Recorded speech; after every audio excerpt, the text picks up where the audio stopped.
ایک جنگل میں چوہے نے دعائیں مانگ مانگ کر فرشتہ بلا لیا۔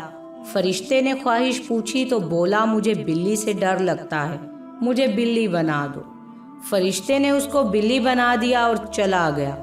اگلی رات پھر دعاؤں کے زور پر بلوایا گیا تو فرشتے نے بلی بنے چوہے سے پوچھا کہ اب کیا ہوا؟ تو اس نے کہا کہ مجھے بلی بن کر مزہ نہیں آ رہا، کتا مجھے گھورتا اور گھراتا رہتا ہے، آپ مجھے بھی کتا بنا دیں۔ فرشتے کے لیے کیا مشکل تھا، اس نے چٹکی بجائی اور بلی کو کتے کے قالب میں ڈھال کر غائب ہو گیا۔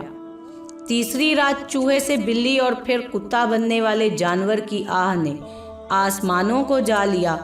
بغیر دشواری کے، بغیر شور کی پرواز کے فرشتہ اترا اور کتے کی جانب دیکھا تو اس نے کہا کہ مجھے بھیڑیا بنا دو۔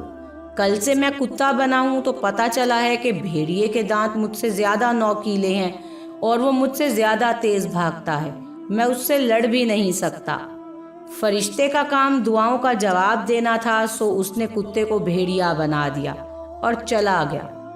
اگلی وقت سے ذرا پہلے ہی فرشتہ چوہے سے قالب بدلے بھیڑیے کے سامنے کھڑا تھا۔ اب کس بات کی مناجات ہیں؟ اس نے پوچھا۔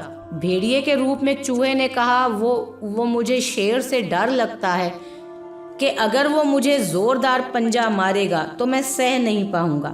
اے اچھے فرشتے، بس تم مجھے شیر بنا دو۔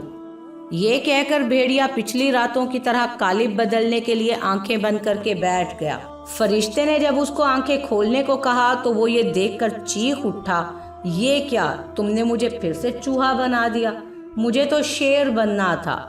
چوہا روحانسا ہو گیا۔ ہاں، میں نے تمہیں واپس چوہا بنا دیا ہے کیونکہ میں جان گیا ہوں کہ تم غلط دعا مانگ رہے ہو۔ میں تمہارے کلبوت کو شیر، ہاتھی، گینڈا جو بھی طاقتور جانور میں ڈال دوں گا، اس سے کچھ نہیں ہوگا۔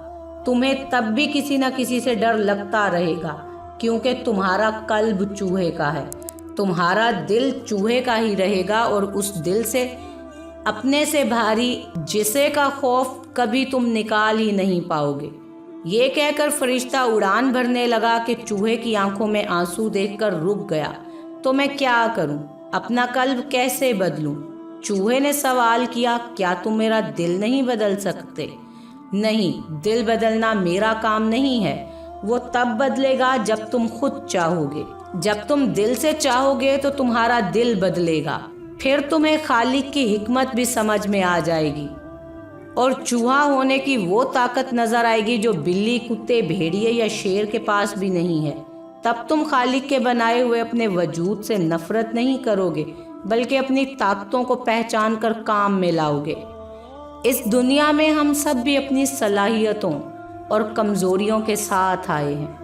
ہم میں سے کچھ دوسروں کی ظاہری طاقت سے مرعوب ہو کر ان جیسا بننا چاہتے ہیں، مگر بھول جاتے ہیں کہ جس خالق نے دوسروں کو بنایا ہے اسی نے بھی تو ہمیں بھی تخلیق کیا ہے۔ ہمیں خود کو عطا کردہ صلاحیتوں کو پہچان کر ان کا فائدہ اٹھانا چاہیے، نہ کہ کسی دوسرے کا بہروپ لے کر زندگی گزارنے کی خواہش رکھنی چاہیے۔ سوچنے کی بات ہے۔